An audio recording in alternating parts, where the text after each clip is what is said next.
This is session 42.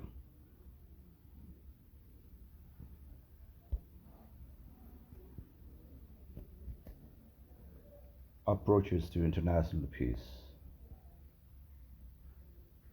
In the last class, we discussed about the balance of power. As part of basic concepts of international peace, we will continue to understand the merits and demerits of balance of power. You will know after this session some of the merits and demerits of balance of power.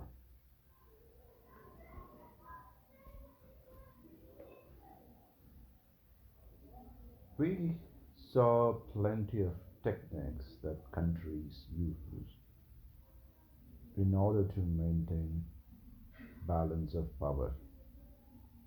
ರಾಷ್ಟ್ರಗಳು ಹಲವಾರು ತಂತ್ರಗಳನ್ನು ಬಳಸ್ತವೆ ಶಕ್ತಿ ಸಮತೋಲನವನ್ನು ಪ್ರತಿಪಾದಿಸುವ ಕಾರಣಕ್ಕೋಸ್ಕರ. ಇವತ್ತಿನ ಸೆಷನ್ನಲ್ಲಿ ಇದರ ಗುಣಗಳು ಅವಗುಣಗಳ ಬಗ್ಗೆ ಸಂಕ್ಷಿಪ್ತವಾಗಿ ಚರ್ಚೆ ಮಾಡೋಣ.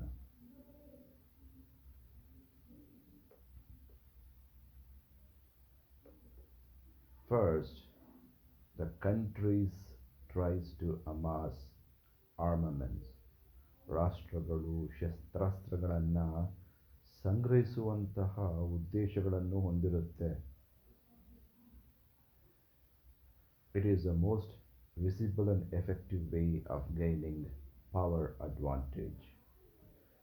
This is important because war is an ultimate arbiter of destinies of nation. Whenever nation increases its military power base, its rival and opponents tries to match it up with similar scramble for more military weapons. The present state increasing budget allocations for more armaments, including nuclear weapons, among great powers is an indication of gaining an edge over others in military strength and power. ಶಕ್ತಿ ಸಮತೋಲನವನ್ನು ಪ್ರತಿಪಾದಿಸುವ ಹಂತದಲ್ಲಿ ರಾಷ್ಟ್ರಗಳು ಸಮಗ್ರವಾಗಿ ಶಸ್ತ್ರಾಸ್ತ್ರಗಳನ್ನು ಸಂಗ್ರಹಿಸುವಂಥ ಉದ್ದೇಶಗಳನ್ನು ಹೊಂದಿರುತ್ತೆ. ಇದನ್ನು ನಾವು ಪ್ರತ್ಯಕ್ಷವಾಗಿ ನೋಡಬಹುದು.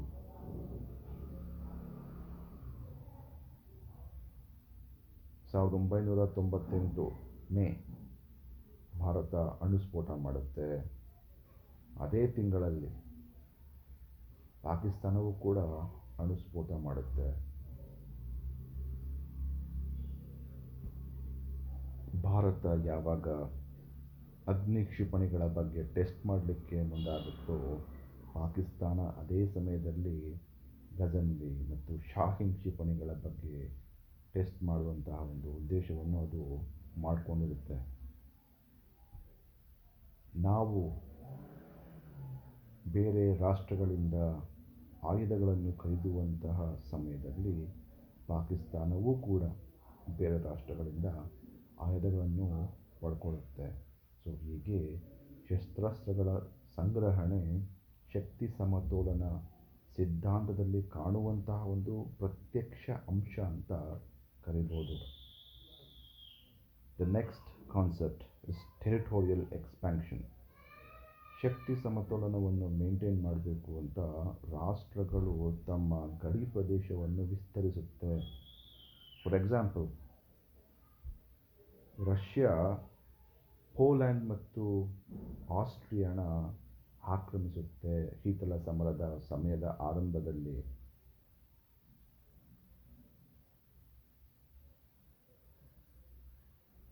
ಚಿಕ್ಕ ಚಿಕ್ಕ ರಾಷ್ಟ್ರಗಳು ದೊಡ್ಡ ದೊಡ್ಡ ರಾಷ್ಟ್ರಗಳಿಗೆ ತುತ್ತಾಗುತ್ತೆ. Whenever this method is used, a nation increases its power unless nations on the other side take immediate steps to increase their own power. ರಾಷ್ಟ್ರಗಳ ವಿಸ್ತರಣೆಯಿಂದ ರಾಷ್ಟ್ರಕ್ಕೆ ಭೂ ಪ್ರದೇಶಗಳು ಸಿಗುತ್ತೆ. ಜೊತೆಯಲ್ಲಿರುವಂತಹ ಜನಸಂಖ್ಯೆಯ ಅಂಶಗಳು ಕೂಡ ದೊರಕುತ್ತೆ. ಇದರಿಂದ ರಾಷ್ಟ್ರಗಳು ತಮ್ಮ ಶಕ್ತಿ ಸಾಮರ್ಥ್ಯಗಳನ್ನು ಹೆಚ್ಚಿಸ್ಕೋಬಹುದು.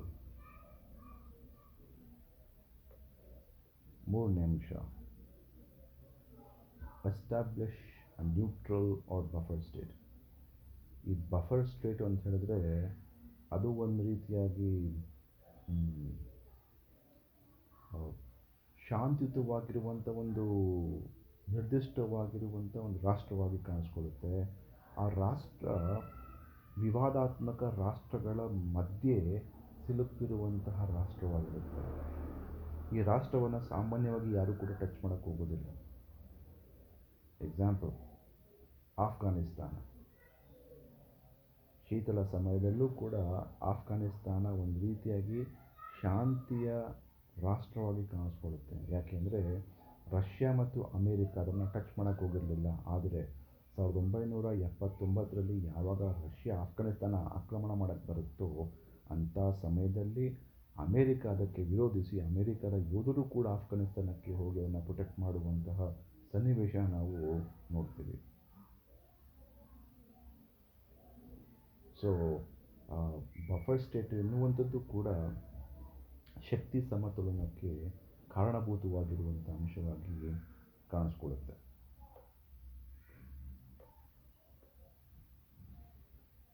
ಮತ್ತೊಂದು ಪ್ರಮುಖವಾಗಿ ನೋಡುವಂಥ ಅಂಶ ಯಾವುದು ಅಂತ ಹೇಳಿದ್ರೆ ಮೈತ್ರಿಗಳು. ಮೈತ್ರಿಕೂಟದಿಂದ ಶಕ್ತಿ ಸಮತೋಲನ ಪ್ರತಿಪಾದಿಸುವಂತಹ ಮಟ್ಟಕ್ಕೆ ಅಥವಾ ಒಂದು ಘಟಕಕ್ಕೆ ಸೇರಿಕೊಳ್ಳುವಂಥದ್ದು ಕೂಡ ನಾವು ನೋಡ್ತೀವಿ. ಮೈತ್ರಿಕೂಟ ಅಂತ ಹೇಳಿದಾಗ ಒಂದೇ ಆಸಕ್ತಿಯನ್ನು ಹೊಂದಿರುವಂತಹ ಹಲವಾರು ರಾಷ್ಟ್ರಗಳು ತಮ್ಮ ಗುರಿಯ ಸಾಧನೆಗೋಸ್ಕರ ಒಟ್ಟಾಗಿ ಸೇರುವಂಥದ್ದೇ ಮೈತ್ರಿಕೂಟ. ಆ ಮೈತ್ರಿಕೂಟ ಅಸ್ತಿತ್ವಕ್ಕೆ ಬಂದಾಗ ಪ್ರತಿಪಾದವಾಗಿ ಹಲವಾರು ರಾಷ್ಟ್ರಗಳು ಈ ಮೈತ್ರಿಕೂಟವನ್ನು ವಿರೋಧಿಸಿ ಮತ್ತೊಂದು ಸಂಘವನ್ನು ಅಥವಾ ಮತ್ತೊಂದು ಮೈತ್ರಿಕೂಟವನ್ನು ಕಟ್ಟುವಂತಹ ಸಾಧ್ಯತೆಗಳನ್ನು ನಾವು ನೋಡ್ಬೋದು. ಇದು ನಾವು ಎರಡನೇ ಮಹಾಯುದ್ಧದಲ್ಲಿ ನೋಡ್ಬೋದು. ಯಾವ ರೀತಿಯಾಗಿ ರೋಮ್, ಬರ್ಲಿನ್, ಟೋಕಿಯೋ ಆಕ್ಸಿಸ್ ಒಂದು ಮೈತ್ರಿಕೂಟ ಅಂದರೆ ಜರ್ಮನಿ, ಜಪಾನ್ ಮತ್ತು ಇಟಲಿ ಒಂದು ಮೈತ್ರಿಕೂಟ ಆದರೆ ಅದಕ್ಕೆ ತದ್ವಿರುದ್ಧವಾಗಿರುವಂತಹ America, Britain, Soviet Union, France, so ಹೀಗೆ ಎರಡು ಪಣಗಳು ನಾವು ನೋಡ್ತೀವಿ. 1971ರಲ್ಲಿ ಪಾಕಿಸ್ತಾನ, ಚೀನಾ, ಅಮೇರಿಕ ಒಂದು ಕಡೆ ಸೇರಿಕೊಂಡ್ರೆ ಭಾರತ ಮತ್ತು ಸೋವಿಯತ್ ಯೂನಿಯನ್ ಮತ್ತೊಂದು ಕಡೆ ಸೇರಿಕೊಳ್ಳುತ್ತೆ. ಇದರಿಂದ ಶಕ್ತಿ ಸಮತೋಲನವನ್ನು ಕಾಪಾಡುವಂತಹ ಸಾಧ್ಯತೆಗಳು ನಾವು ನೋಡ್ಬೋದು. ಇಂಟರ್ವೆನ್ಷನ್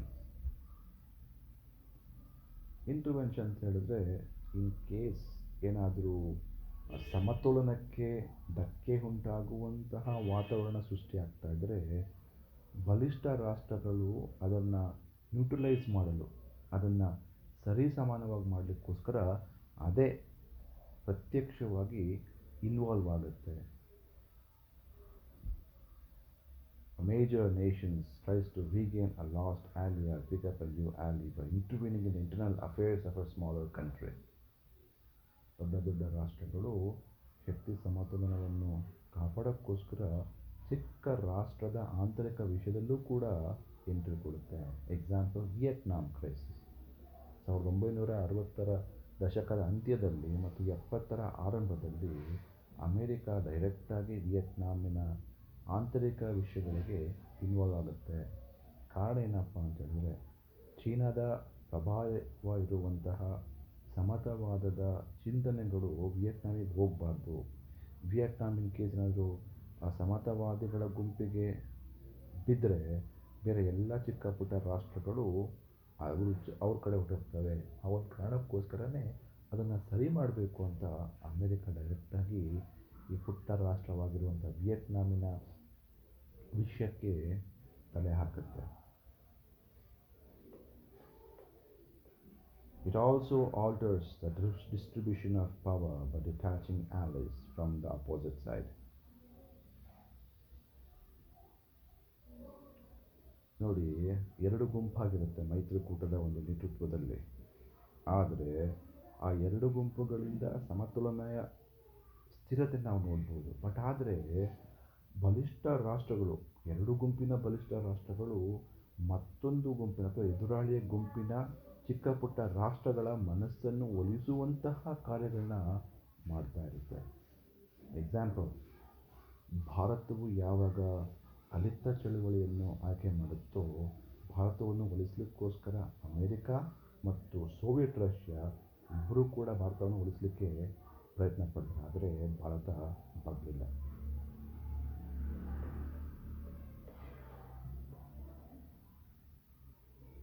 ಈ ಶಕ್ತಿ ಸಮತೋಲನ ನಾವು ಸಂಕ್ಷಿಪ್ತವಾಗಿ ಚರ್ಚೆ ಮಾಡಿದ್ವಿ. ಇದರಿಂದ ಏನು ಉಪಯೋಗ? ಮೊದಲಿಗೆ it guarantees peace. Balance of power is the only guarantee of peace in the absence of universal acceptance of principles of collective security.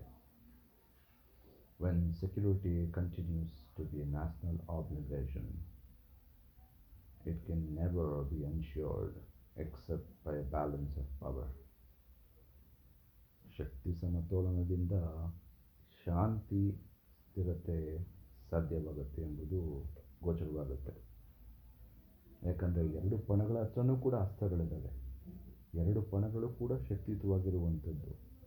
So ಯುದ್ಧಕ್ಕೇನಾದರೂ ಹೋದರೆ ಯಾರು ಬೇಕಾದ್ರೂ ಸೋಲ್ಬೋದು.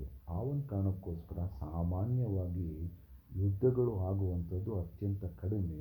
ಆ ಕಾರಣದಿಂದ ಶಾಂತಿ ಮತ್ತು ಸೌಹಾರ್ದತೆ ಸಾಧ್ಯವಾಗುತ್ತೆ. It discourages war. ಯುದ್ಧಗಳು ಆಗುವಂಥದ್ದು ಅತ್ಯಂತ ಕಡಿಮೆ. ಯುದ್ಧಗಳಾದರೂ ಕೂಡ ಅತ್ಯಂತ ಕಡಿಮೆ ಪ್ರಮಾಣದಲ್ಲಿ ಆಗುವಂಥ ಸಾಧ್ಯತೆಗಳು ಇರುತ್ತೆ. ಅಗೇನ್ 1999ರಲ್ಲಿ ಕಾರ್ಗಿಲ್ ಯುದ್ಧ ಆಗುತ್ತೆ. ಬಟ್ ಆದರೆ ಕಾರ್ಗಿಲ್ ಯುದ್ಧ ಫುಲ್ ಫ್ಲೆಶ್ಡ್ ಆಗಿ ದೀರ್ಘವಾಗಿರುವಂಥ ಒಂದು ಎಸ್ಕಲೇಷನ್ ಆಗೋದಿಲ್ಲ ಅದು. ಯಾಕೆಂದರೆ ಪಾಕಿಸ್ತಾನ ಭಾರತದ ರಾಷ್ಟ್ರಗಳಲ್ಲಿ ಅಣು ಬಾಂಬ್ ಇರುವಂತಹ ಒಂದು ಕಾರಣ. ಯಾಕಂದರೆ ಇನ್ ಕೇಸ್ ಅದು ಎಸ್ಕಲೇಟ್ ಆದರೆ ವಿಶ್ವದ ಮೂರನೇ ಮಹಾಯುದ್ಧ ಆಗುವಂತಹ ಚಾನ್ಸಸ್ಸು ಅಧಿಕವಾಗಿತ್ತು. For that reason balance of power discourages war. Same China ಮತ್ತು ಭಾರತದ ಗಡಿ ವಿವಾದ 2020ಯ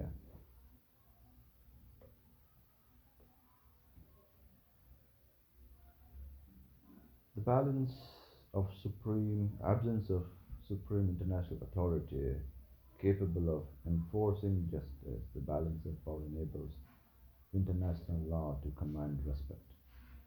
Very interesting.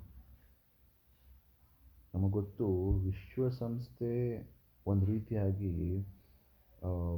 ವಾಲಂಟ್ರಿಯಾಗಿ ಬಂದಿರುವಂತಹ ಸಂಘ ಸಂಸ್ಥೆಗಳು. ಅದಕ್ಕೆ ತನ್ನದೇ ಆಗಿರುವಂಥ ಪರಮಾಧಿಕಾರ ಇರುವುದಿಲ್ಲ. ಪ್ಲಸ್ ರಾಷ್ಟ್ರಗಳು ಅದು ಮಾಡುವಂಥ ನಿಯಮಗಳನ್ನ ಕಡಾಖಂಡಿತವಾಗಿ ಒಪ್ಪಿಕೊಳ್ಳೇಬೇಕು ಎಂಬುವಂಥದ್ದು ಕೂಡ ಇರೋದಿಲ್ಲ. ಸೊ ಇಂತಹ ಸನ್ನಿವೇಶದಲ್ಲಿ ಕಾನೂನುಗಳಿಗೆ ಅತ್ಯಂತ ಹೆಚ್ಚು ಬೆಲೆ ಸಿಗಬೇಕು ಅಂತ ಹೇಳಿದ್ರೆ ಅದು ಶಕ್ತಿ ಸಮತೋಲನದಿಂದ ಸಾಧ್ಯವಾಗುತ್ತೆ. ಓಪನ್ ಹೇಳ್ತಾರೆ, balance of power is an indispensable condition to the very existence of international balance of power between the members of the family of nations. ಜೊತೆಯಲ್ಲಿ ಶಕ್ತಿ ಸಮತೋಲನವು ಸ್ವಾತಂತ್ರ್ಯವನ್ನು ಕಾಪಾಡುವಂಥ ಅಂಶವನ್ನು ಹೊಂದಿರುತ್ತದೆ. The balance of power is designed to preserve the independence of each state by preventing any one state from increasing its power as to threaten others. ಜೊತೆಯಲ್ಲಿ it also promotes the state systems. ಇವಾಗಿರುವಂತಹ ರಾಜ್ಯಗಳ ಒಂದು ವ್ಯವಸ್ಥೆ ಏನಿದೆಯೋ ಅಂತಾರಾಷ್ಟ್ರೀಯ ಸಂಬಂಧಗಳಲ್ಲಿ ಇದು ಮುಂದೆ ಕೂಡ ಕಂಟಿನ್ಯೂ ಆಗುವಂತಹ ಒಂದು ಚಾನ್ಸಸ್ಸನ್ನು ನಾವಿಲ್ಲಿ ನೋಡ್ಬೋದು. ಬಟ್ ನಾವು 1962ರ ಕ್ಯೂಬನ್ ಕ್ಷಿಪಣಿ ಕಥೆಯನ್ನು ಗಮನಿಸಿದಾಗ ಬ್ಯಾಲೆನ್ಸ್ ಆಫ್ ಪವರು ಭಾಳ ಒಂದು ನಿಯಂತ್ರಣ ಇರುವಂಥ ವ್ಯವಸ್ಥೆ ಇದ್ದರೂ ಕೂಡ ಎಲ್ಲೋ ಒಂದು ಕಡೆ ಒಂದು ಸ್ವಲ್ಪ ಹೆಚ್ಚು ಕಮ್ಮಿ ಆದರೆ ಇದು ದೊಡ್ಡ ಪ್ರಮಾಣದ ಯುದ್ಧಗಳು ಆಗುವಂಥ ಚಾನ್ಸಸ್ಸು ಕೂಡ ಇರುತ್ತೆ. ಆ ಒಂದು ಕಾರಣಕ್ಕೋಸ್ಕರ communication is very important while maintaining balance of power.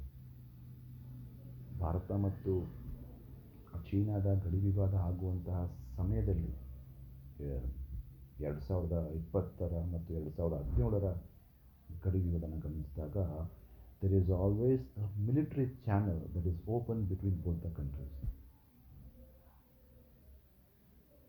ಭಾರತೀಯರು ಮತ್ತು ಚೀನಾದ ಅಧಿಕಾರಿಗಳ ನಡುವೆ ಮಾತುಕತೆ ನಡೀತಾನೆ ಇರುತ್ತೆ. ಯಾಕೆಂದರೆ without proper communication the countries may think otherwise and there is a possibility of miscalculation and it will result in a war.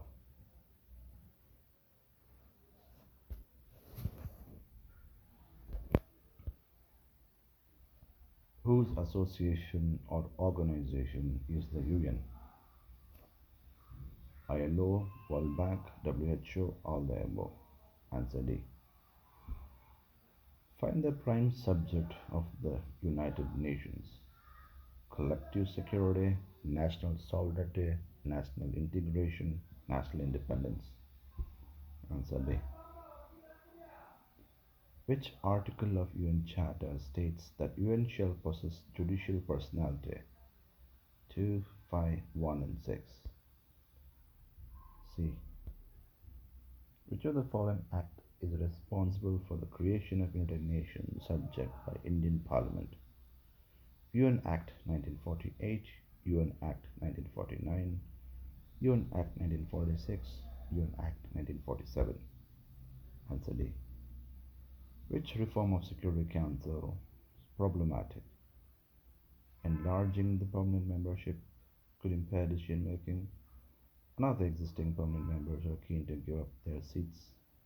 It's difficult to make an uncontroversial case for any potential new permanent members, all the above. Answer D.